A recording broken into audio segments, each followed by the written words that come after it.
Alors, je clique sur OK. Et donc voilà, j'ai modifié l'aspect de cet objet. Et alors, pour donner le même aspect aux autres boutons, ben, je vais créer un style d'objet. Donc je vais aller chercher la palette des styles d'objets, qui sert à stocker l'aspect d'un objet. Menu fenêtre, style, style d'objet. Fenêtre, style, style d'objet. Dans la palette des styles d'objets, vous avez toujours votre bloc qui est sélectionné là. Pas de problème. Donc dans la palette des calques, je vous rappelle qu'on a déployé le contenu du bouton qui s'appelle pause vidéo et j'ai été sélectionné avec le petit carré ici le bloc texte qui est à l'origine de ce bouton. Dans l'état normal, c'est un bloc texte. Il est toujours sélectionné. Et bien au départ de cet objet sélectionné, je vais créer un style. Menu de la palette des styles, nouveau style d'objet. Donc menu de la palette des styles d'objet, nouveau style d'objet. Et je vais l'appeler bouton vidéo par exemple. Bouton vidéo au pluriel, comme ça on voit que c'est pour les boutons vidéo. Ah oui, par contre, il y a quelque chose qu'on va devoir décocher, c'est fond. Parce que si j'intègre la couleur dans le style d'objet, ben, quand on va l'appliquer, ça va remplacer le vert et le rouge. Je veux pas, donc je décoche fond. Voilà.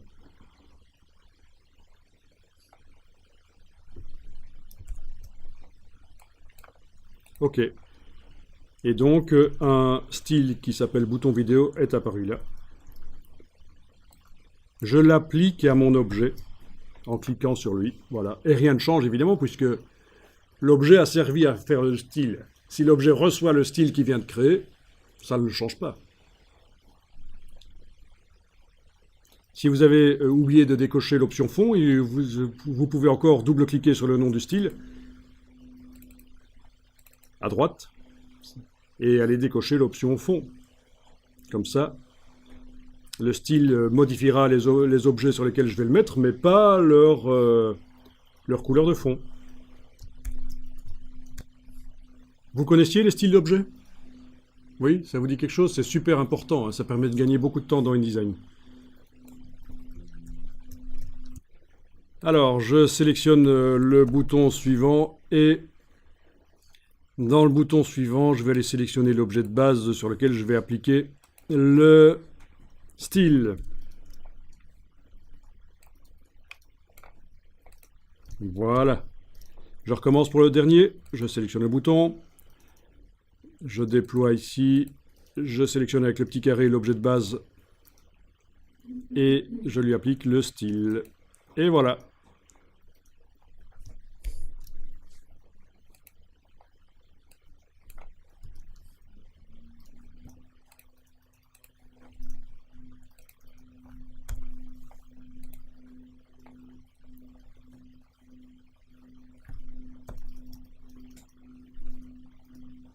Puis là-dedans, on va aller taper les différents textes qui correspondent à ce que le bouton fait.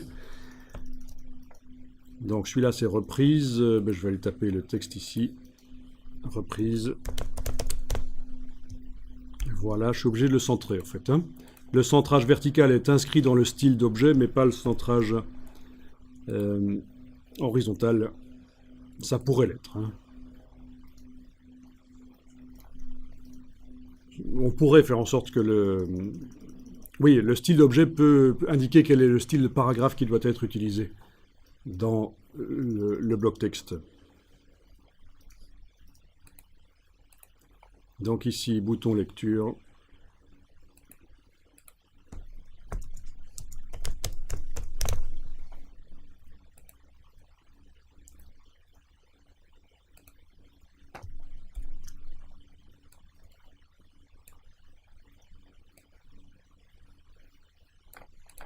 Enregistrer le document.